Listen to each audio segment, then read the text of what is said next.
여러분, 제가 지난주에 유튜브 설교를 듣는데 T.L. 오스본 목사님의 딸 라도나 오스본 목사님의 설교였습니다. 이 T.L. 오스본 목사님 부부는 두 분이 다 세계적인 복음 전도자요 성령 사역자인데 어렸을 때 그분들이 가장 많이 했던 말이 와우였다고. 이게 뭐냐? 성경을 보면 볼수록 하나님께서 우리를 위해서 행하신 일, 우리에게 베풀어 주신 하나님의 은혜가 놀라워서 와우라고 했다고. 그리고 그것이 그분들의 사역의 기초였다는 설교를 들었습니다. 그분들이 성령으로 사역하는 능력의 기초였다는 것이죠. 여러분, 이것은 며칠 전에 저의 고백과 똑같은 고백이었습니다. 제가 잠자리에서 우리가 하나님께 받은 은혜를 헤아려 보는데 놀랍다라는 단어가 생각이 나가지고 그거 잠자는 동안에 잊지 않으려고 곧바로 일어나서 카톡에다가 놀랍다라는 단어를 써놓고 잤다고 했죠. 그리고 잠자려고 하는데 잠은 오지 않고 놀랍다라는 찬양이 계속해서 생각났다고 했죠. 여러분, 이것은 하나님이 놀랍다는 것만이 아니라 우리가 놀랍다는 고백입니다. 실제로 여러분, 하나님께서 우리를 하나님의 형상으로 만드셨다라는 이 말씀은 정말 놀라운 말씀입니다. 놀라운 역사입니다. 우리는 다른 모든 피조물과 차원이 다른 특별한 존재라는 말씀입니다. 이것을 다윗이 시편 8편에서 하나님보다 조금 못하게 하시고 영화와 존귀로 관을 씌우셨다라고 고백을 했습니다. 자기만 그렇다는 것이 아니라 우리가 다 그렇게 존귀한 존재라는 것이죠. 하나님보다 조금 못하고요, 영화와 존귀로 관을 썼습니다. 이것을 좀 더 분명하게 알 수 있는 것이 독생자를 주신 것이라고 했습니다. 십자가 사건이죠. 우리가 하나님께 불순종하고 그래서 하나님의 형상을 잃어버리고 마귀의 노예가 되었는데 그런 우리를 구원하시려고 하나님께서 독생자를 주셨다고 하니까 우리는 대체 어떤 존재인가? 우리는 자체로 어떤 존재이고 하나님에게 어떤 존재인가? 정말 놀랍지 않습니까? 그런데 여기에 정점을 찍은 사건이 하나님께서 우리 안에 성령, 하나님의 영을 보내주신 것이라고 했죠. 그래서 우리가 믿게 하신 것부터 시작해가지고 지혜를 주시고 능력을 주시고 깨달음을 주시고 변화시켜 주시고 보호해 주시고 인도해 주시고, 이 땅에서의 모든 과정을 성령께서 도와주시고 함께해 주시고 가능하도록 해주시니까 이게 놀랍지 않습니까? 여러분, 이 모든 은혜를 우리가 깨달았을 때 그때 우리 입에서 어떤 말이 튀어나올까요? 그게 오늘 3절입니다. 찬송하리로다. 하나님 곧 우리 주 예수 그리스도의 아버지께서 그리스도 안에서 하늘에 속한 모든 신령한 복을 우리에게 주시되, 이 말씀입니다. 찬송하리로다. 할렐루야죠. 여러분, 에베소서 1장 1, 2절은 인사말이었습니다. 사도 바울이 성도들에게 은혜와 평강이 있을지어다 라고 인사를 했죠. 3절부터가 본론인데 그 본론의 첫 단어가 뭡니까? 찬송하리로다 입니다. 할렐루야죠. 여러분, 저의 청년 시절 부끄러운 고백 중에 하나가 목사님들이 할렐루야 하는 것을 싫어했다는 것입니다. 그래서 아멘도 잘 안 했습니다. 여러분, 할렐루야는요, 할렐은 찬양하다, 루는 하라는 명령입니다. 그리고 야는 야훼 하나님이죠. 그래서 할렐루야는 야훼 하나님을 찬양하라라는 명령입니다. 그래서 인도자가 할렐루야라고 하면은 우리 청중들은, 성도들은 아멘 하는 것인데, 그런데 가끔 부흥회 강사로 오신 목사님들이 설교를 하다가 습관적으로 할렐루야를 하십니다. 할렐루야를 할 타이밍도 아닌데 말이 끝나면 할렐루야, 말이 막히면 할렐루야. 그럴 때마다 아멘 하는 것이 맹목적인 것 같고 유치하게 느껴져가지고 제가 아멘을 잘 안 했습니다. 그런데 나중에 복음을 깨닫고 나니까 유치한 것은 제 자신이었습니다. 우리 하나님은 어떤 경우에도 찬양받기에 합당하신 분이었습니다.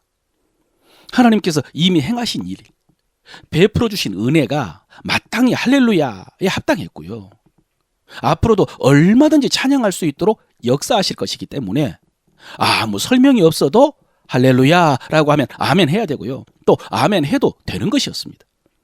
밑도 끝도 없이 뜬금없이 언제나 할렐루야, 아멘 할 수 있다는 것을 깨달았습니다. 윤동주의 참회록이라는 시에 보면은 그때 그 젊은 나이에 왜 그런 부끄러운 고백을 했던가라는 시기가 있는데 이게 저의 고백이기도 합니다. 그래서 우리 성도들은 그러지 않기를 바라는 마음으로 오늘 고해성사를 하는 것입니다. 여러분, 오늘 우리가 에베소서 1장 3절에서 6절까지 읽었는데 원래는요 3절부터 13절까지가 한 문장입니다. 한 문장. 이 긴 한 문장이 202개의 단어로 이루어졌는데 그 첫 단어가 찬송하리로다라고 했죠. 예, 에베소서의 첫 말씀이 찬송하리로다인 셈입니다. 이 긴 한 문장을 다시 세 부분으로 나눌 수가 있는데 첫 번째 부분이 5절까지 성부 하나님께서 베풀어 주신 은혜를 말합니다. 그리고 6절에 이렇습니다. 이는 그가 사랑하는 자 안에서 우리에게 거저 주시는 바 그 은혜의 영광을 찬송하게 하려는 것이라 라고 했고요. 두 번째 부분은 11절까지요. 성자 예수님을 통해서 베풀어 주신 은혜를 말합니다. 왜 그런 은혜를 베풀어 주셨나? 12절 이는 우리가 그리스도 안에서 전부터 바라던 그의 영광에 찬송이 되게 하려 하심이라 라고 했고요. 세 번째 부분은요. 성령 하나님을 통해서 베풀어 주신 은혜입니다. 그런데 역시 마지막 14절이 이는 우리 기업의 보증이 되사 그 얻으신 것을 속량하시고 그의 영광을 찬송하게 하려 하심이라 그랬습니다. 결국 여러분 성부, 성자, 성령님의 역사는요. 우리로 찬송하게 하려는 것입니다. 여러분 저는 예배를 인도할 때 설교를 듣고 있는 성도들의 눈이 참 아름답습니다. 말씀을 듣고 있는 눈이 아름답습니다. 그런데 찬송을 부르는 입은 더 아름답습니다. 여러분 설교하는 이 시간이 귀합니다만은 사실 여러분에게는 약간은 수동적인 시간입니다. 설교는 제가 하고 여러분은 일방적으로 들으시죠. 반면에 찬양은 굉장히 능동적인 행위입니다. 여러분이 큰 소리로 외칩니다. 선포합니다. 노래하면서 고백합니다. 박수를 치기도 하고 춤을 추기도 하죠. 여러분 설교는요 제가 말하고 여러분은 듣지만 찬양은 여러분이 직접 하는 것입니다. 여러분 이것이 진짜 아닙니까? 사랑하는 성도 여러분 다시 한번 말씀드립니다. 여러분의 입술에서 찬양의 물줄기가 터져 나오시기를 바랍니다. 그럼 어떻게 해야 되나? 어떻게 해야 찬양의 물줄기가 터질 수 있을까요? 찬송 부를 때 입을 크게 벌려야 되나? 눈을 크게 뜨고 목소리를 크게 내야 되는가? 예, 그런 외적인 노력도 필요하지만 더 중요한 것은 내면이죠. 내면에 수원지가 꽉 차 있어야 물줄기가 쏟아지죠. 내면이 은혜로 충만하지도 않는데 찬양이 나오겠습니까? 그럼 바울은 어떻게 202개의 단어로 첫 번째 메시지를 전하면서 그렇게 찬송할 수 있었나? 찬송하리로다, 찬송하게 하려 함이라 라고 하면서 찬송이 터질 수가 있었나? 1장 3절을 다시 읽겠습니다. 찬송하리로다. 하나님 곧 우리 주 예수 그리스도의 아버지께서 그리스도 안에서 하늘에 속한 모든 신령한 복을 우리에게 주시되 그랬습니다. 그리스도 예수 안에서 하늘에 속한 모든 신령한 복을 우리에게 주시되 복을 예, 먼저 바울은 하나님께서 우리에게 복을 주셨다라고 했습니다. 그래서 찬송하리로다입니다. 여러분 눈이 번쩍 뜨이지 않습니까? 복을 주셨다고 하니까 저는 눈이 번쩍 뜨였습니다. 여러분에게 복에 대한 말씀을 전할 수 있을 것 같아서 눈이 번쩍 뜨였습니다. 웬 복? 그럼 그 복은 어떤 복이냐? 언박싱을 해봅시다. 택배 상자를 열고 하나하나 확인하는 것처럼 그 복이 어떤 복인가를 확인해 봅시다. 먼저 하나님이 그랬습니다. 누가 복을 주신다고요? 하나님이. 여러분 하나님께서 인간을 만드시고 그 첫 마디가 뭐였습니까? 하나님께서 그들에게 복을 주시며 이르시되 방주에서 나온 노아와 그 아들들에게 뭐라고 했습니까? 하나님이 그들에게 복을 주시며 이르시되 아브라함을 부르셨을 때 하나님 뭐라고 하셨습니까? 내가 너에게 복을 주어 내 이름을 창대하게 하리니 너는 복이 될지라 라고 했습니다. 사랑하는 성도 여러분 우리 하나님은 복 주시는 하나님이신 줄로 믿으시기를 바랍니다. 처음부터 하나님은 복 주시기를 기뻐하시는 하나님이시고요. 우리는 하나님께 복받은 존재입니다. 그러므로 하나님께서 복 주실 것을 믿으시기를 바랍니다. 그리고 복 주실 것을 기대하시기를 바랍니다. 그 다음에 그리스도 안에서 그랬습니다. 여러분 이 말씀은 1장에만 14번 나오는 말씀입니다. 핵심 중에 핵심이죠. 에베소서 전체 제가 세봤습니다. 35번 나오는 것 같더라고요. 이 말씀은 하나님께서 어떻게 우리에게 복을 주셨는가에 대한 말씀인데 앞으로 더 자세히 살펴보겠습니다. 그 다음에 하나님이 주신 복은 어떤 복이냐? 하늘에 속한 모든 신령한 복을 주셨다라고 했습니다. 하늘에 속한 모든 신령한 복요. 여러분, 지금 우리에게 하나님께서 주신 것들이 있습니다. 우리의 몸 하나님 주셨죠. 우리 생명, 건강, 우리 가정, 일터, 우리 소유, 이 모든 것이 하나님께서 주신 것입니다. 하나님께 받은 것입니다. 그래서 성경은 이것을 가리켜서 분복이라고 했죠. 하나님께 받은 복입니다. 또 달란트, 은사라고 할 수 있습니다. 여러분, 우리는 이 분복을 누릴 수 있고요. 또 이것으로 사명을 감당해야 됩니다. 그런데 여러분, 하나님께서 우리에게 이렇게 눈에 보이는 복만 주셨나? 아닙니다. 눈에 보이지 않는 복도 많이 주셨습니다. 이 세상에 속하지 않고 하늘에 속한 복도 많이 주셨습니다. 우리가 전도할 때 예수 믿고 복 받으라 라고 하지만은, 여러분, 예수 믿지 않으면 복 받지 못합니까? 예수 믿지 않으면 다 저주받고 망합니까? 아닙니다. 예수 믿지 않은 사람들도 복 받습니다. 믿지 않은 사람들 중에도요, 잘 사는 사람 많습니다. 오히려 더 많죠. 누구나 열심히 노력하면 부자도 되고요, 성공도 하고요, 몸도 건강하고 장수하고 자녀들도 잘 됩니다. 이런 것들이 다 복입니다. 그런데 여러분, 그런 복들은 이 땅에서만 복입니다. 그런 복은 영원하지 않습니다. 인생이 끝나면 아무것도 아닙니다. 여러분, 그 복으로요, 천국 갈 수 없고요, 그 복 가지고 심판을 피할 수 없습니다. 주님의 말씀이죠. 어리석은 자여, 오늘 밤에 네 영혼을 도로 찾으리니, 그러면 너의 쌓아놓은 것이 누구 것이 되겠느냐? 무슨 소용이 있겠느냐? 이렇게 말씀하셨죠. 여러분, 사람이 그런 복만 추구하며 살다가 하나님 앞에 가면 끔찍합니다. 영원히 꺼지지 않는 지옥불에서 영원히 살아야 됩니다. 구더기 한 마리도 죽지 못하는 그곳에서 영원히 고통을 당하며 살아야 됩니다. 그런데 하나님께서 우리에게 어떤 복을 주셨다고요? 하늘에 속한 신령한 복을요. 여러분, 이 복이 영원한 복입니다. 이 복이 이 땅에서뿐만 아니라 하늘까지 이어지는 영원한 복인 줄로 믿으시기를 바랍니다. 그런데 여러분, 그래도 아쉽습니까? 하늘에 속한 신령한 복뿐만 아니라 땅에 속한 기름진 복도 주셨다고 했으면 좋았을 텐데, 이런 생각 들지 않습니까? 솔직히 저는 그런 생각을 했습니다. 여러분, 하나님께서 우리에게 신령한 복 주셨다라는 이 말씀이 우리가 천국에 가야 복 받는다, 이 말씀 아니거든요. 우리가 이 땅에서는 복을 받지 못한다, 이 말씀 아니거든요.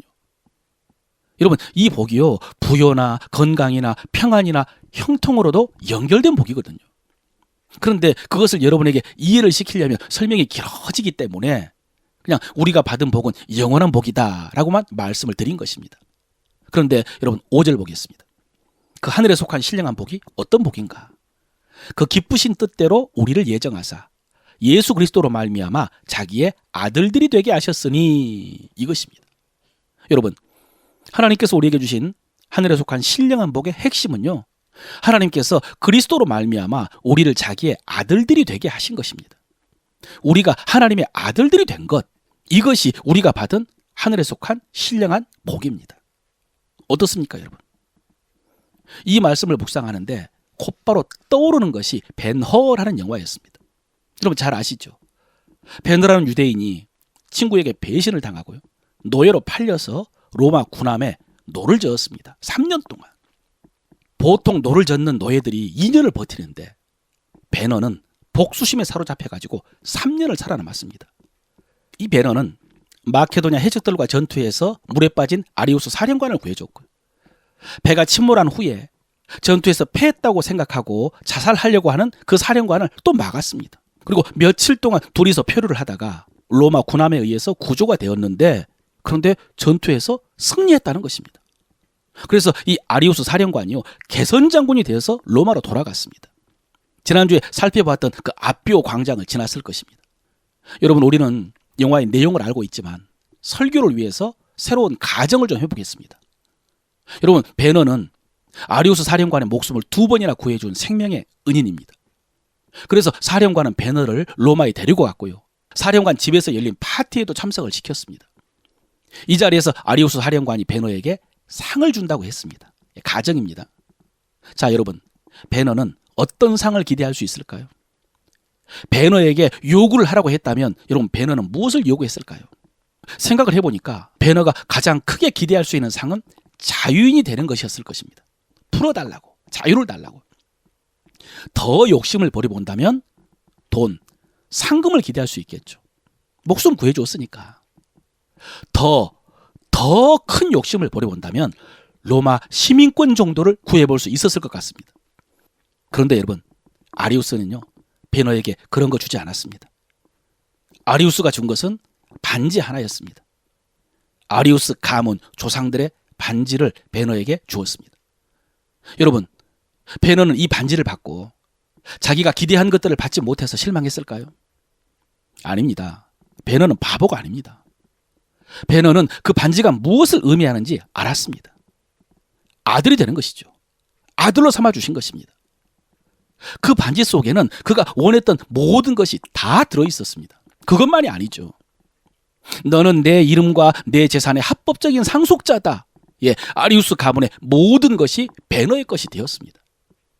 여러분, 우리가 하나님의 아들들이 된다는 것은 이런 것입니다. 하나님께서 우리에게 주신 복이 이런 복입니다. 여러분, 우리가 하나님의 자녀가 되었다라는 말씀은 아무 실체도 없는 명예의 자녀가 되었다는 말씀이 아닙니다. 진짜 하나님의 자녀가 된 것입니다. 그래서 하나님의 이름과 하나님의 모든 것이 우리에게 허락된 것입니다. 실감이 나십니까?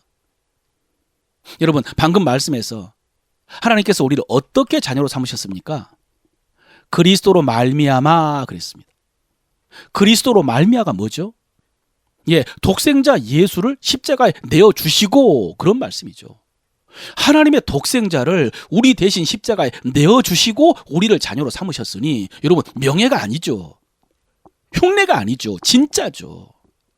여러분, 이것이 우리의 새로운 신분이고요. 새로운 가치고 새로운 인생이죠. 새로운 피조물입니다. 여러분, 또 하나 흥미로운 말씀이 3절 첫 말씀에서 하나님을 가리켜서요, 하나님 곧 우리 주 예수 그리스도의 아버지라고 했습니다. 예, 하나님은 예수 그리스도의 아버지이십니다. 그런데 방금 말씀에서 그 하나님께서 그리스도를 통해서 우리를 자기의 아들들이 되게 하셨다라고 했습니다. 여러분, 그러면 예수님과 우리와의 관계는 어떻게 되는 것입니까? 예수님은 하나님의 아들이시죠.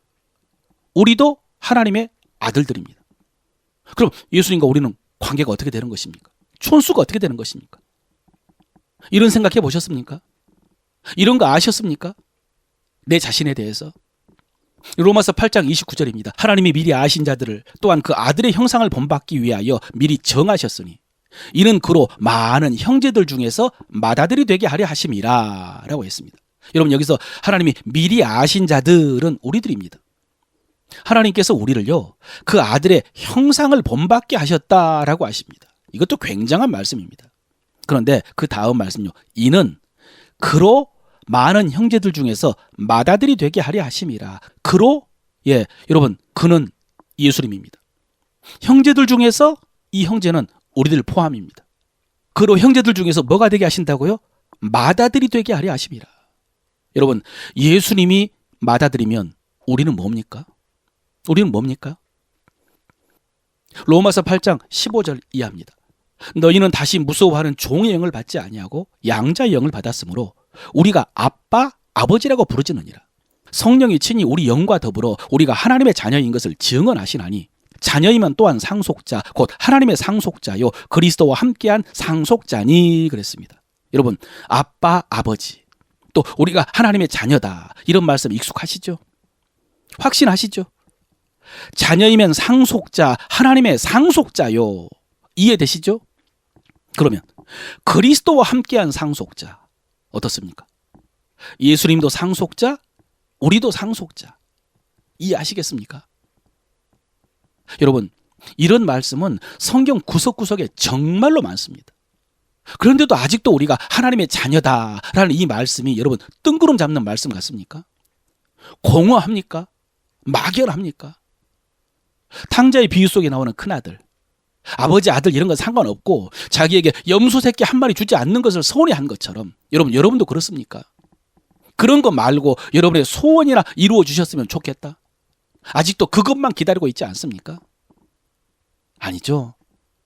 여러분, 하나님께서 독생자를 내어주실 만큼 우리를 사랑하시는 줄로 믿으시길 바랍니다. 그리고 로마서 8장 32절, 자기 아들을 아끼지 아니하시고 우리 모든 사람을 위하여 내어주시니가 어찌 그 아들과 함께 모든 것을 우리에게 주시지 아니하겠느냐. 사랑하는 성도 여러분, 하나님께서 우리에게 가장 좋은 것, 모든 것을 주시는 줄로 믿으시길 바랍니다. 그러므로 여러분, 염려, 근심, 걱정 내려놓으십시오. 하나님이 주신 좋은 것, 그 은혜를 누리십시오. 하나님이 주실 가장 좋은 것을 기대하면서 평안을 누리십시오. 그리고 내 생각, 내 계획, 내 욕심 내려놓으세요. 가시채를 뒷발질하기가 혼자 고생입니다. 그것 때문에 하나님의 은혜를 누리지를 못합니다. 그리고 이제는 하나님의 말씀 좀 들으세요. 하나님께서 말씀을 통해서 가장 복된 길, 그 복된 길로 우리를 인도하십니다. 여러분, 그 말씀 따라가십시오. 여러분, 오늘 말씀 가운데 최고의 약속의 말씀이 이 말씀입니다. 에베소서 1장 6절이죠. 이는 그가 사랑하시는 자 안에서 우리에게 거저주시는 바 그 은혜의 영광을 찬송하게 하려는 것이라. 이 말씀입니다. 여러분, 하나님께서 우리를 택하시고 예정하사 자녀 삼아 주셨어요. 우리가 우리에게 주신 은혜의 영광을 찬송하게 하신다라고 하십니다. 이게 무슨 약속이냐? 여러분, 찬송하게 하신다는 말씀은 우리에게 찬송가 부르라는 말씀 아닙니다. 우리에게 기계처럼 카세트처럼요 계속해서 찬송하게 하신다, 이 말씀이 아닙니다. 여러분, 이 말씀은 우리가 찬송할 수 있도록 하나님이 역사하신다는 말씀입니다. 우리가 기꺼이 즐겁게 찬송할 수 있도록 하나님께서 복 주신다는 말씀입니다. 너희들 입에서 찬송이 터지도록 해주겠다. 지금까지 자녀 삼아 주시고 베풀어 주신 그 역사도 찬송이 터질 정도의 은혜지만, 그렇게 자녀의 삶을 살 때도 찬송이 터지도록 놀라운 은혜를 베풀어 주신다는 하나님의 약속입니다. 할렐루야. 그러니 우리가 하나님의 말씀에 주목해야 되겠죠.